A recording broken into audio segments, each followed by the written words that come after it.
എല്ലാവർക്കും നമസ്കാരം. ഞാൻ വത്സല മുരളി. ഞാനിന്നിവിടെ ഉണ്ടാക്കാൻ പോകുന്നത് ഒരു വെണ്ടയ്ക്ക മെഴുക്കുരട്ടിയാണ്.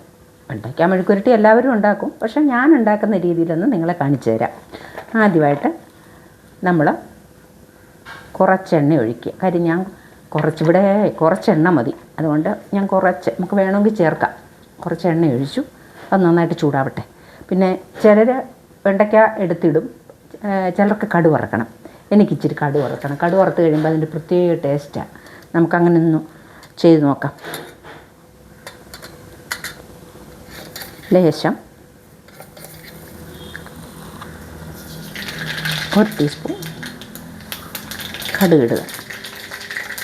കടുക് ഇട്ട് കഴിയുമ്പോൾ അല്പം കറിവേപ്പില ഇട്ട് കൊടുക്കാം. വെള്ളമയം ഉണ്ട്, വെള്ളം കഴുകിയതായതുകൊണ്ടാണ്. നമുക്ക് ഇനി വെണ്ടയ്ക്ക അങ്ങോട്ടിട്ട് കൊടുക്കാം.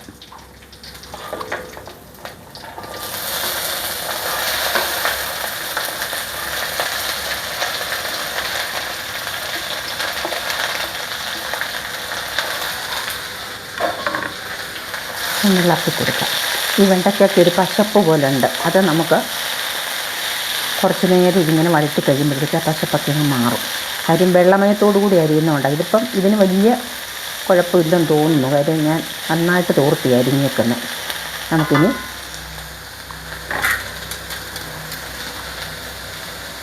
രണ്ട് പച്ചമുളക് അരിഞ്ഞത്, പിന്നെ നമുക്ക്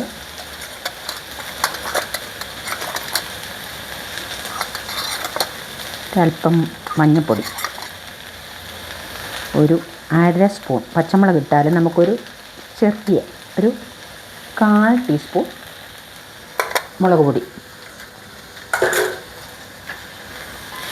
നമുക്കൊന്ന് ഇളക്കി കൊടുക്കാം, ചേർക്കാം.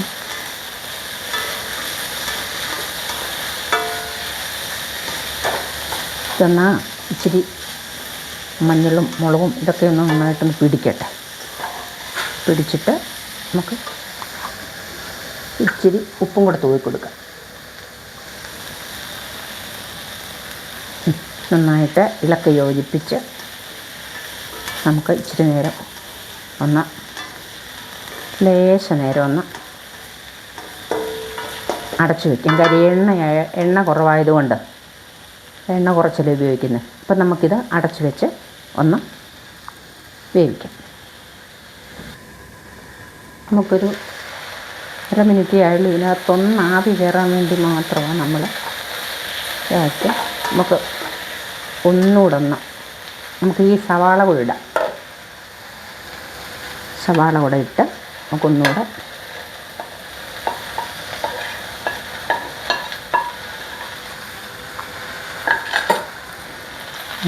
ഇളക്കി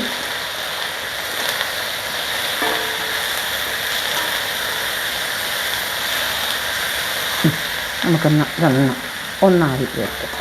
ഒത്തിരി നേരം ഒന്നും വേണ്ട, ഒത്തിരി നേരമായി ഇത് നമുക്ക് കുഴഞ്ഞു പോകും. അതുകൊണ്ട് ഒന്ന് ലേശ നേരം നമുക്കൊന്ന് തുറന്ന് നോക്കാം.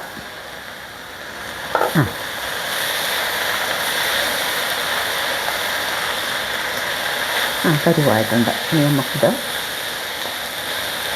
നന്നായിട്ടൊന്ന് വരണ്ട് വരട്ടെ.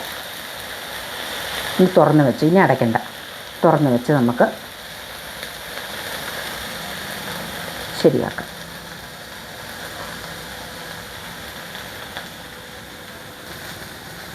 അത് നമുക്കൊന്ന് ഇളക്കി കൊടുക്കാം.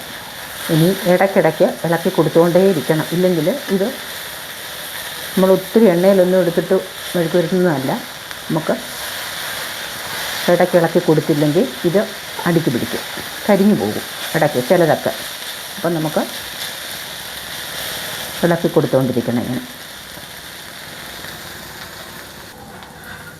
നമുക്ക് ഇളക്കി കൊടുക്കും. ഇപ്പോൾ ഒരു 10 മിനിറ്റ് ആയിട്ടുണ്ട് നമുക്ക്. എന്നിട്ടും ഈ പരുവായിട്ടുള്ളൂ. ഒരുപാട് വഴലുന്ന ഇവിടെ ഇഷ്ടമല്ല. നമുക്ക് ഒരുപാട് വഴന്ന് കഴിഞ്ഞാൽ അതിൻ്റെ ഗുണമെല്ലാം പോകും. ഒത്തിരി വഴന്ന് അങ്ങനെ കഴിച്ചാൽ. ഇപ്പം ഇത് നല്ല ഒരുമാതിരി നന്നായി വഴന്നിട്ടുകൊണ്ട് നമുക്ക് ഉപയോഗിക്കാനായിട്ട് പറ്റുന്ന വിധത്തിലായിട്ടുണ്ട്. നിങ്ങളും ഒന്ന് ട്രൈ ചെയ്ത് നോക്കൂ.